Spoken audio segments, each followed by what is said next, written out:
How are we doing? Welcome back to another episode of Steele Talkin Sports. I am your host, Jay Steele, and let's get talking.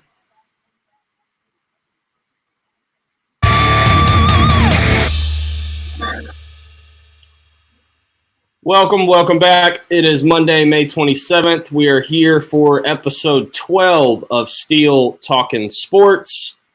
Thank you for joining me. I think this is live on YouTube. I'm not quite sure. So let's just hope that I'm doing this right, and we'll continue on with the episode. If it's not, then I'll make sure to get it posted in just a little bit. Currently, it's around 3 p.m. Eastern Standard Time, so we've got a couple of hours before some NBA and NHL playoff action get going. But let's recap what we've had over the last couple of days and weeks. Real quick, I do want to pull up the picks from last week and just discuss that. So on the 20th, last Monday, we had Game 1 of the East Finals with the Pacers and the Celtics. This was a nail-biter. We can see, if I can get to the right day on the schedule. This was Boston 133 to 128. Boston was favored minus 10.5 in this game. Boston held a 3-point lead after the first quarter. Pacers tied it at halftime, and it was a 1 point. It was wow. It was so evenly matched. Boston up by 1 after 3, and then the Pacers tied it to go to overtime. This was a nail biter. I know. If you listen to me, we took the Pacers plus 10.5. We got the W. But I was on the Pacers money line, and that game was so brutal. They had a 3-point lead with 10 or 15 seconds to go, and Tyrese Halliburton decided to dribble the ball out of bounds off of his leg. Costly turnover, of course. Boston capitalized. Jaylen Brown went down and hit a 3 in the corner with smothering coverage from Pascal Siakam. And then in overtime, Boston, got the W by 5. But we did win that bet on Pacers plus 10.5. So that was a successful start to our episode last week. And then on the 22nd, we had Game 1 of the Mavericks and the Timberwolves. I believe in that game, let's see, I think Minnesota was minus 4.5. Let me just double check. Yes, it was Minnesota minus 4.5. I know I told you not to mess with the plus 4.5 for Dallas and just take the Dallas money line. So we did get that right at a money line plus 150 W. And then also, I don't know if I gave these out exactly right. I need to listen to that episode again. But I know I wanted the Oilers to advance against the Canucks. So even though that was a heavy money line in Game 7 of the West semifinals in the NHL, the Oilers did advance. And the Panthers did win Game 1 in the East against the Rangers, but they have since lost 2 games in a row. So that is just a quick recap of last week. We will move on to this week's games that we've got. So today on Monday, May 27th, we have Boston playing Indiana in Game 4. Boston is favored minus 7.5 points. It looks like Tyrese Halliburton is going to be ruled out of this game. It says questionable, but that has not been updated by RotoWire since yesterday. So we will have to wait and see on that. Even if Halliburton is in the game, I don't see him being that effective on the court.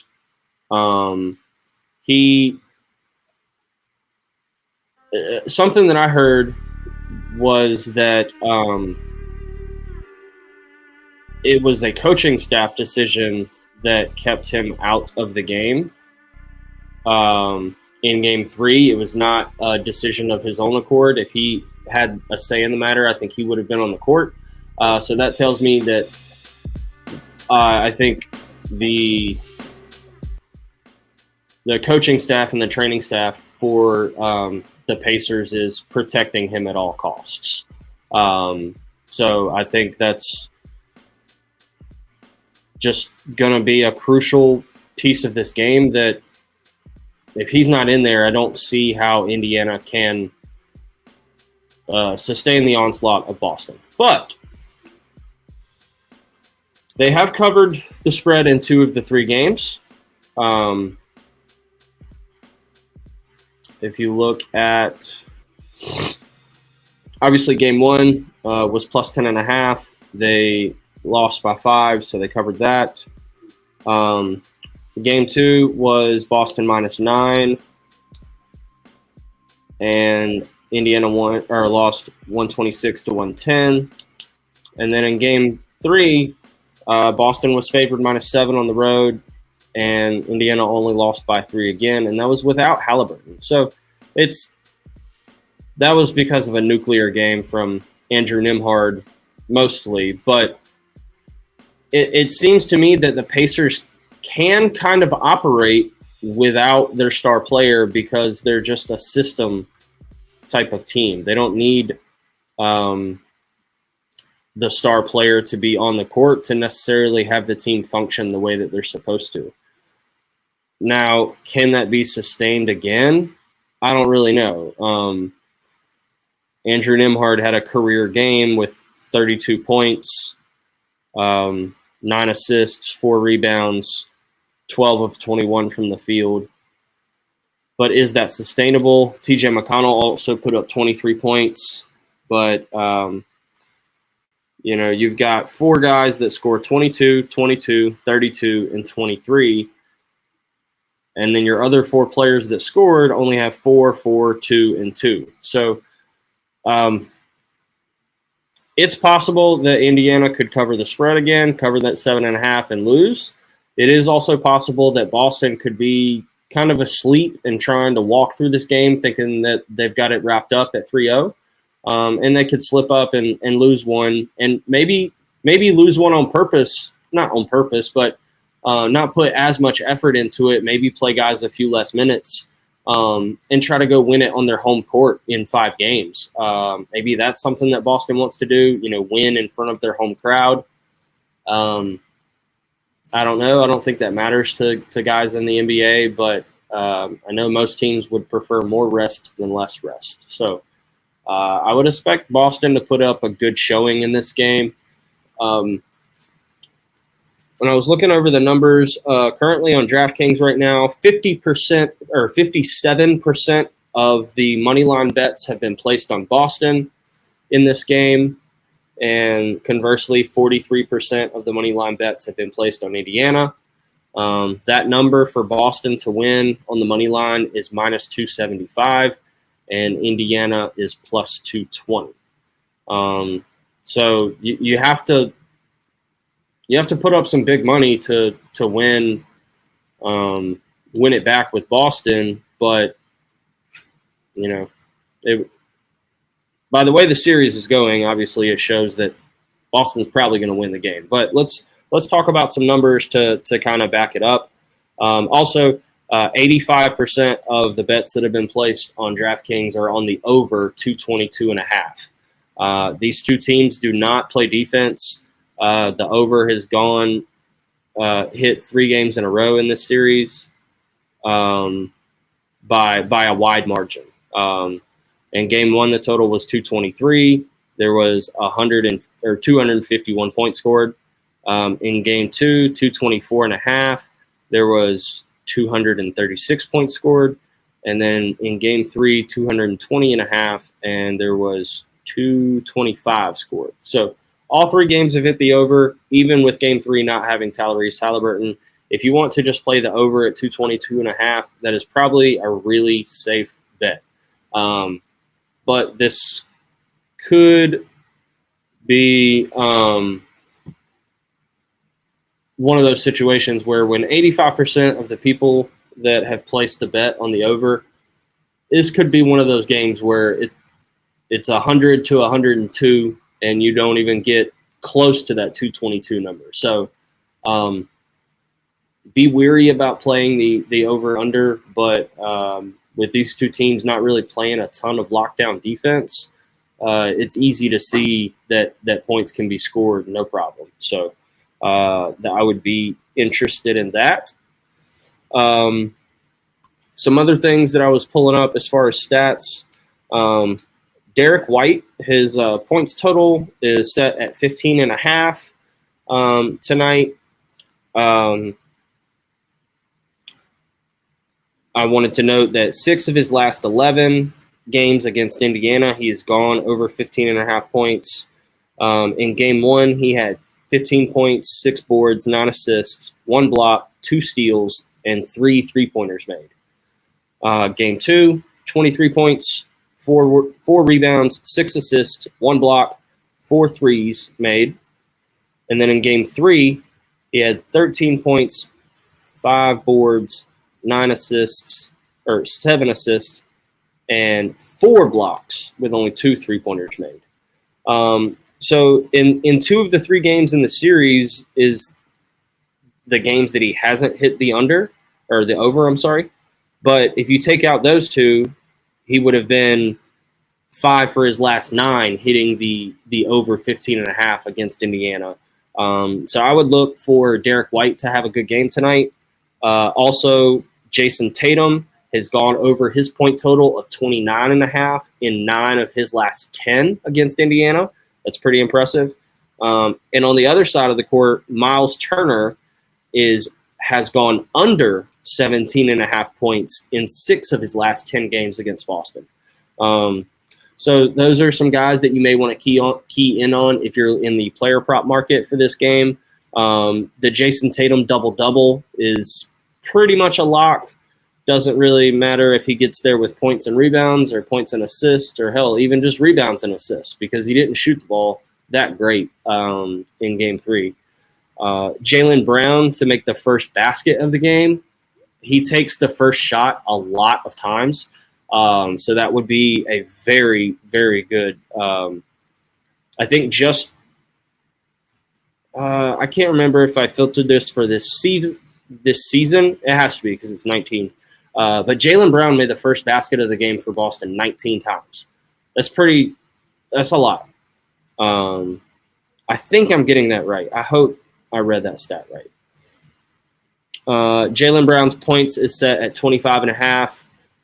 He has gone over that number in 7 of his last games against Indiana. He also had a 40-point night the other night.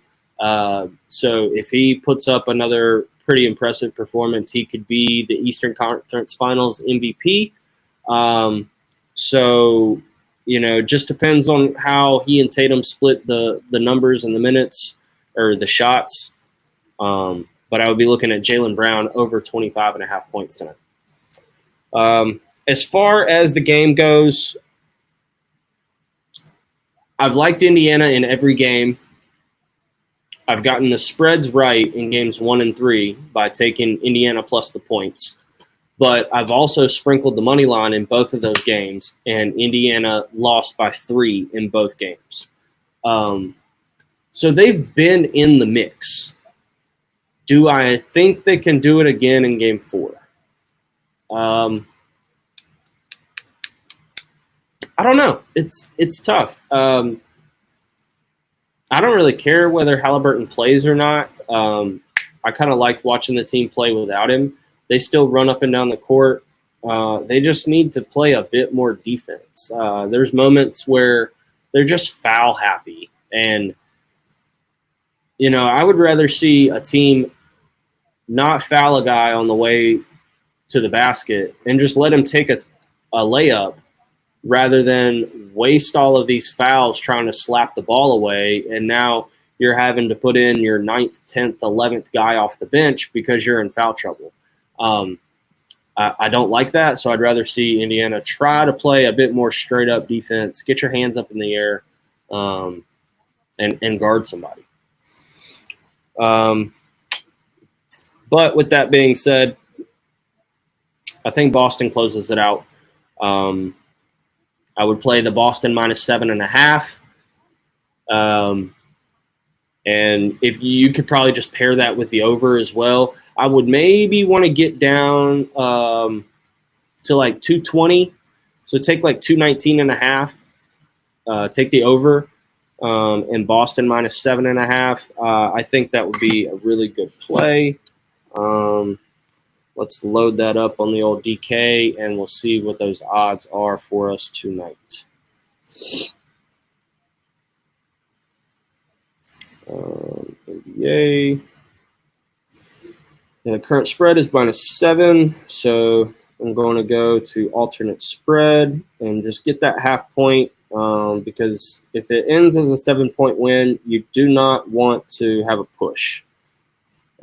So Boston -6.5 at -125 odds, and the alternate total of over 219.5 is -150. So we combo those two together. That's going to be a +180 ticket. $20 would win you 56. 100 would win you 280. So that is how I'm going to be playing this game. Let me just write that down.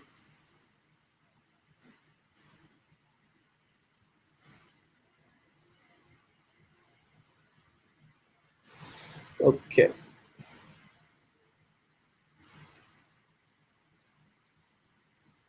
Boom. We got that locked in. Boston -6.5. They get the W, and over 219.5. That is what we were going with. All right, let's move on to tomorrow's game. Holy crap, is Luka Doncic the real freaking deal? Luka has been on, I don't know what you want to call it, putting Anthony Edwards to shame, putting Rudy Gobert to shame. That game 2 dagger at the end of the game was like the sickest play I've maybe ever seen in live basketball. Like, I've seen highlights, of course, of all plays of all kinds and winners and step backs and all that jazz. But watching a game live and seeing the play call or the Jason Kidd timeout with 13 seconds left, and then the ball comes up the court. There's an immediate screen from Derek Lively, and you see the switch happen on defense, and Rudy Gobert takes Luka Doncic. And as soon as that moment happened, the whole world knew what was going to happen. I mean, for 9 seconds, all we watched was Luka dribble the ball, Luka size him up. He's watching his hips, trying to see when he's leaning one way too much or the other, when he's off balance. And as soon as he had him, he cooked him. And he hit the Luka step back, perfect little tippy toe shot. And that was one of the most beautiful plays in basketball I've ever seen. I don't care if it was a 13-second isolation and one guy had the ball. That was beautiful. I'm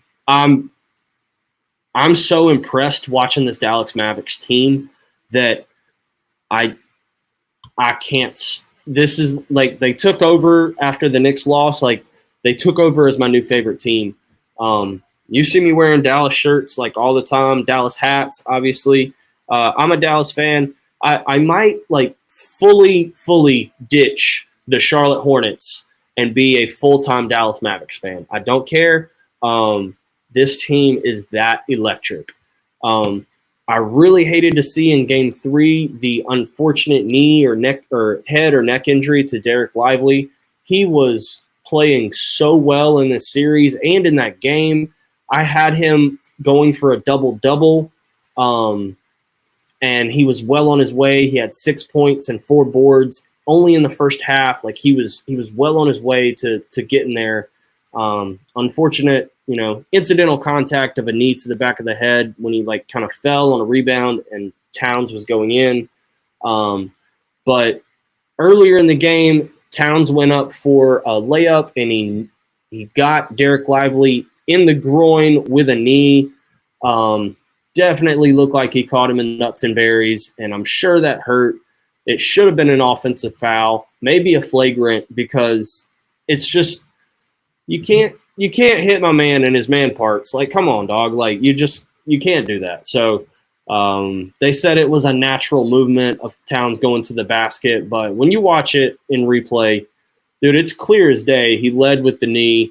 He intended to, kind of clear the defender out with his knee and protect himself from getting the ball blocked. And that's what he did, but he injured my man. So I think if a foul would have been called in that first instance, maybe the knee to the head doesn't happen later because the sequence of plays might have changed.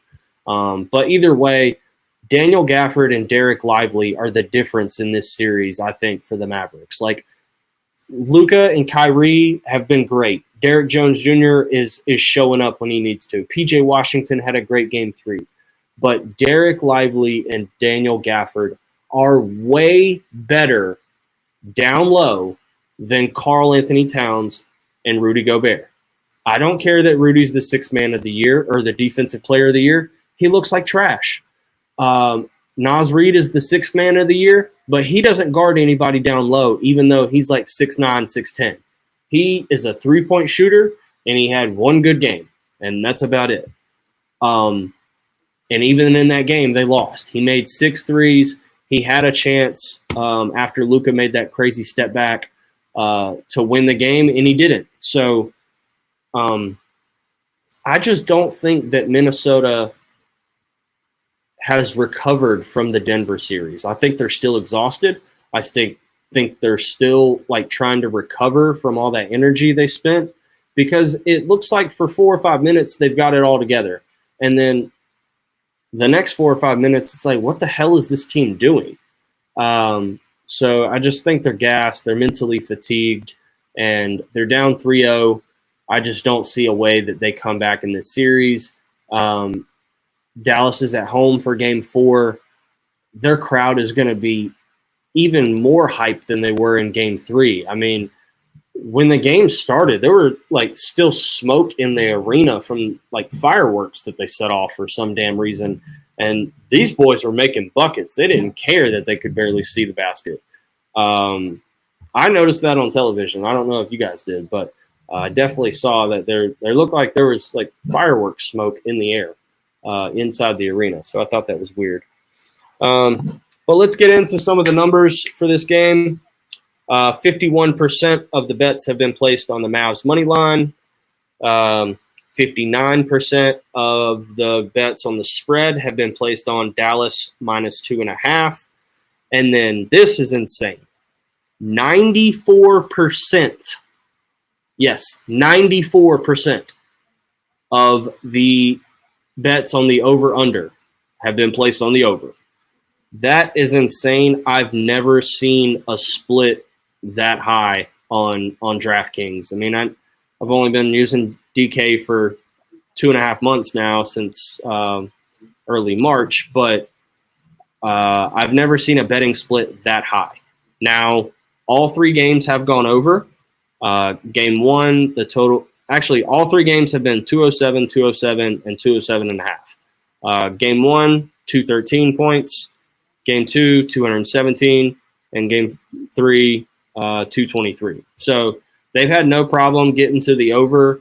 It just seems comically like it seems hilarious that 94% of the bets are on the over right now, even though the total has increased 3 points compared to the past 3 games. So maybe Vegas is finally onto something. But I would say that I kind of like the under, because my thinking is that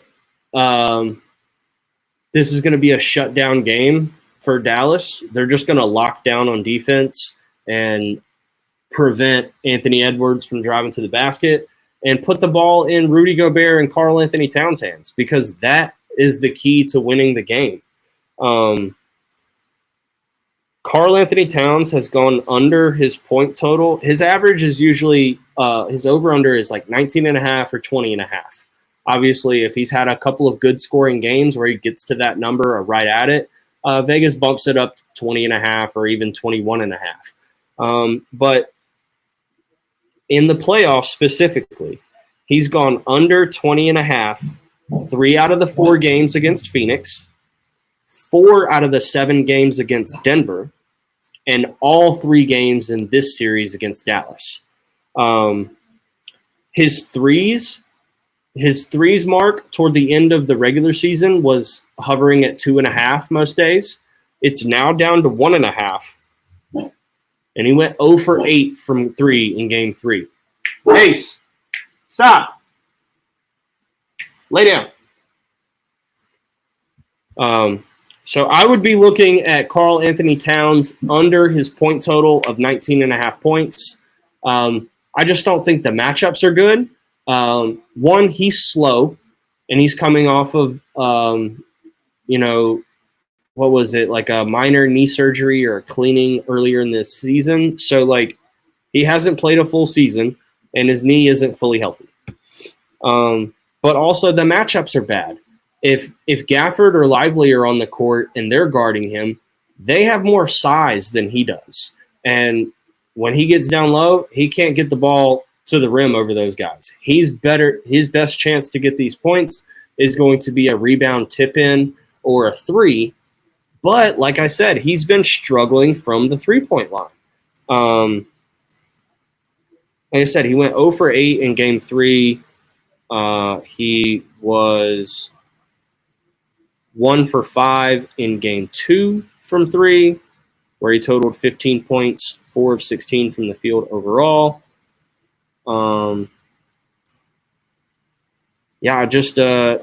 I don't see Karl Anthony Towns getting it together. He seems just out of whack. In game 1, he was 2 for 9 from 3 and 6 of 20 overall from the field. He's shooting 27% in this series after shooting 50% from the field in the Denver series and 53% from the field against Phoenix. So, yeah, it's clear that the matchups against him are just crushing him. The only thing that I think you could look to play Cat for is his over rebounds. Currently is sitting at 7.5. In the 3 games in this series, he's had 7, 7, and 11. So he's been right there at the number.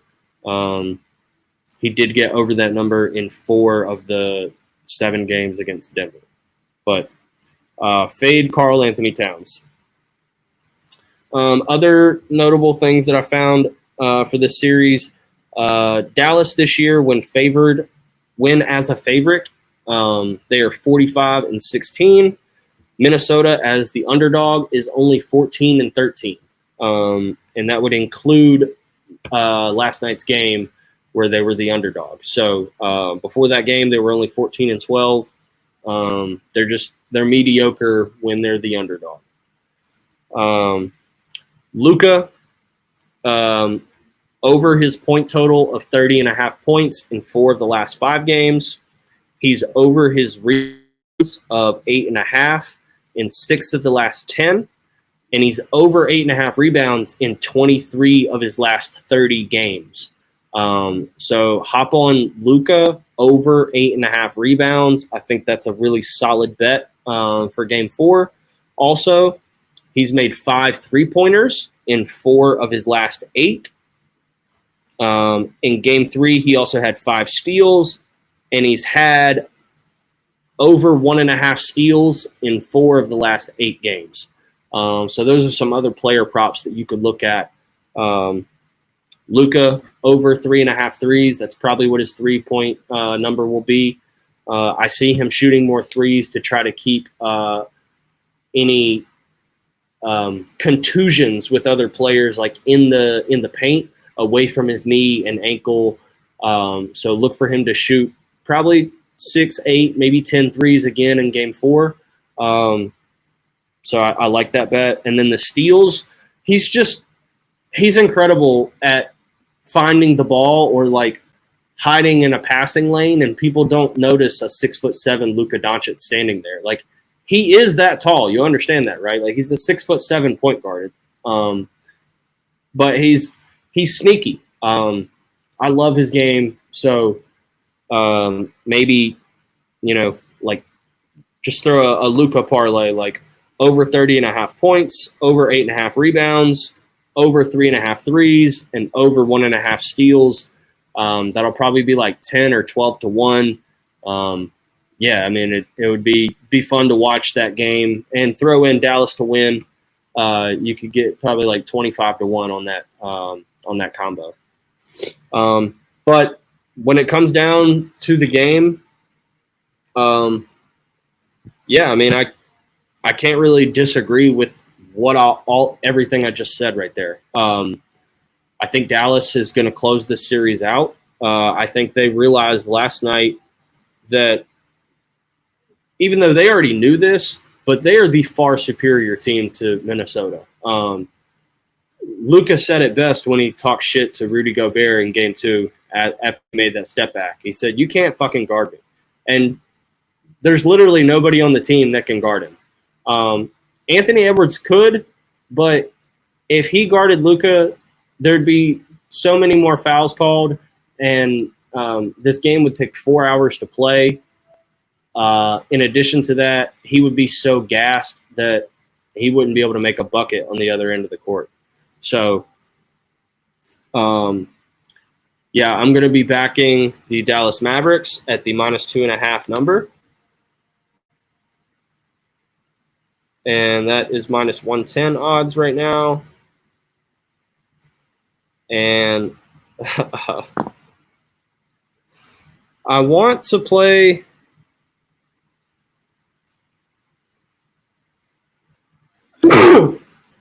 sorry.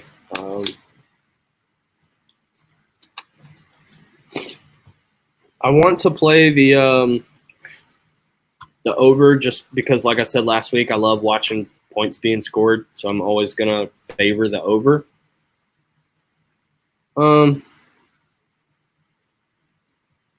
Yeah. Let's go over. I'm gonna buy down a half point just to 209.5. It won't be that big of a deal. But yeah, let's go Dallas -2.5. And where is that? I hate that DK took away the slider, and now they've got just, a drop down of the box. Like, bring DraftKings, if you listen to me, bring back the slider function you had for the spread and the total. I don't know why I don't have that anymore. I hate the drop down box. It's not as cool. I like being able to see the slider because it constantly adjusted your odds, so you could see what you're currently getting every time you move a number. Come on, bring that back for me. Bring it back. But that the 209.5 is -120 odds. So if you combo those two together, that is a +250.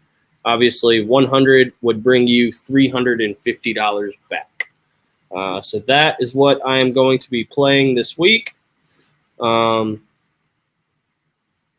yeah, that's what I got. All right, 35 minutes in. That wraps up NBA talk. I'm going to be a little bit quicker with the NHL talk because it's a whole lot harder to do NHL research. Let me tell you. It's just, NHL is so tough. It's so competitive. I mean, the puck can bounce one way or the other, and you could have a total change in the game when the team that you bet on was like leading most of the game or had control of the game. So we'll see how this goes. But for tonight's game, we've got Game 3 of the Stars and Oilers in the West. let's see. The Oilers won game 1. That was the overtime win by McDavid, yeah? Yeah, that was the double overtime win by McDavid. And then in game 2, the Stars rallied 3-1. So we are back in Edmonton tonight at 8:30 on TNT. I know the Stars have been the best team, and on paper, well, not really on paper because Edmonton's got the superstars, but I like Edmonton at home. The Canada faithful are going to be ramped up for this West Finals in Edmonton. So I look for Edmonton to take this game. The current line is Edmonton minus 130. That's actually not that bad on the money line for Edmonton. If you wanted to play the puck line at minus 1.5, that is plus 185. That is some juicy odds. But I will say, like, Edmonton has been playing, I feel like, more close games, and they win by 1 as compared to, covering the 1.5 goal spread. But some things that I did find, Evan Bouchard for the Oilers, he's a defenseman. He has had over 2.5 goals in 7 of his last 10 games, which bodes well not only for him on the shots on goal market, because you could play that. You could also assume that if he's getting that many shots on goal, he has a chance at a goal score, obviously, but an assist as well. So if you want to play Evan Bouchard to get an assist or just a point in general, I think that would be a good play for Game 3. And he did have a goal in 4 of the 7 games against Vancouver. So that is a positive sign that we're looking for. And Evan Bouchard to score a goal tonight is plus 320. So if you put 100 down on Bouchard to score a goal, that is plus 420 coming back. That is a nice payout just for one guy to score a goal. I do like what Evan Bouchard has been doing for the Oilers. Here is like what's going to give in this game. In their last 15 games on the road, Dallas is 13-2. 13-2 in their last 15 on the road. However, Edmonton in their last 20 at home is 15-5. What gives here? The home team with the 15-5 record or the road team with the 13-2 record? I don't know. This is tough. I mean, one team that plays really good on the road when they go in somebody else's barn, and one team that just pretty much dominates everyone else at home. Edmonton was 28-9-4 for the year at home, while Dallas was 26-10-5 on the road. So both teams were good no matter what. What gives? I don't know. I think Edmonton pulls this out. The over in the Vancouver series for Edmonton, over 5.5 goals, because that's what the over-under is tonight. 2 of the 3 games at home for the Oilers in the last series went over, so that's a positive sign. And over 5.5 in all 3 of the home games against the Kings. So I would be playing the over 5.5 goals at minus 115 tonight. If you want to pair that with the Oilers money line or the Oilers minus 1.5, I think that's a good play. But I do think that the Oilers get a win here and take a 2-1 series lead in this series. And then finally, for tomorrow night, we have Game 4 of the Panthers and Rangers in the East. These games have been insane. I think every game has been kind of a nail-biter, or just you sit on the edge of your chair watching it because it's so intense. Panthers won Game 1 3-0, and then the Rangers have rallied to win 2 in a row, 2-1 with a final in overtime, and then 5-4 in overtime yesterday in Game 3. Game 3 was wild, to say the least. Let's see here. There were 4 goals scored in the first period, with 3 goals in the first 7 minutes of the game. Then 2 more goals in the second by the Rangers. 2 goals in the last 5 minutes of the game for the in the first part of the third period for the Panthers. And then you got a tip-in goal by the Rangers in overtime to get the W. What's crazy about this game is that in the first period, Sam Reinhart scored 2 goals on a power play, 2 separate power plays. That was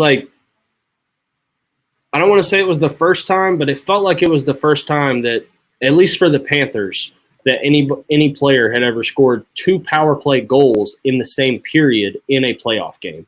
That was really cool. But then Alexis Lafreniere scored a goal, Barclay Goodrow scored a goal, and then both of them scored another goal in the second period. So by the end of the second period, we had 6 goals, all scored by 3 guys. So it was 2 goals by Reinhart, 2 goals by Goodrow, 2 goals by Lafreniere. I don't think I've ever seen that before. That was wild. Just a weird stat that I noticed, or kind of thing, box score that I noticed. However, for tomorrow's game, Florida is favored minus 170 on the money line. The over is set at 5.5 goals. New York Rangers plus 1.5 goals minus 200, and Florida minus 1.5 goals plus 165. Jimmy Vesey for the Rangers has been ruled out. Other than that, looks like everything's good to go. In this game, I just hate the Rangers, so I've just got to take the Panthers. I can't do anything else except take the Panthers. 2 of these games have gone under 5.5, and then obviously yesterday's game had 9 goals. That's way over.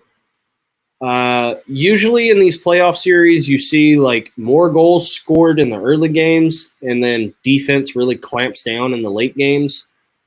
The deeper you get into the series, game 4, 5, 6, they usually have a lot less goals than 1, 2, and 3. But in this game, I am going to take the over.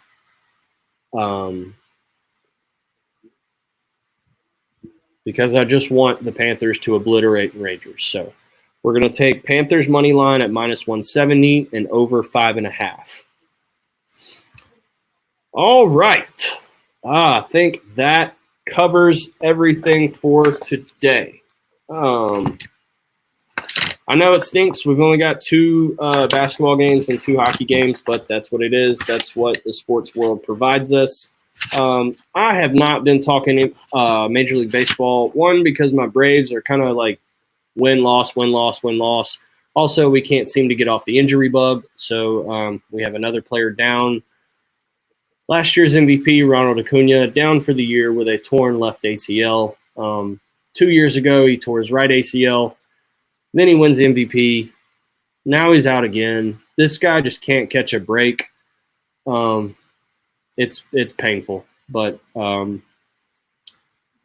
yeah, that's probably why I'm not talking baseball a lot, or don't really want to. 1, there's games every day. I don't record episodes every day, so it's hard for me to cover baseball like that. I watch other podcasts for that, so that's where I stand on that scenario. I do want to mention that we hit 2 of our 3 PGA championship tickets. I know I forgot to talk about that. Sorry.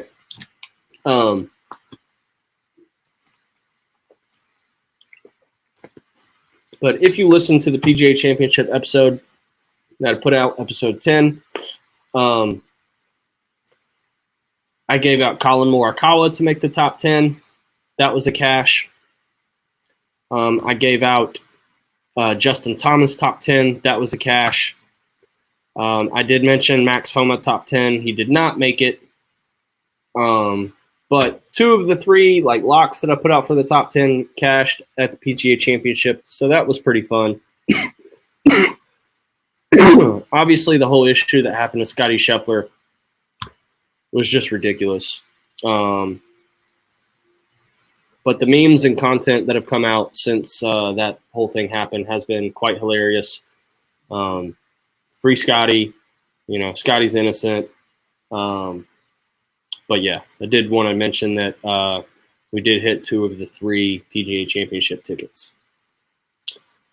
All right, everybody. I think that wraps it up. I'll be back next week on Monday. So stay tuned. Again, follow me on YouTube at Steele Talkin Sports. Follow me on Twitter at Steele_Talkin. Please remember to bet responsibly. Don't bet outside your budget. If you lose what you allotted for the week, just enjoy the games and wait till next week.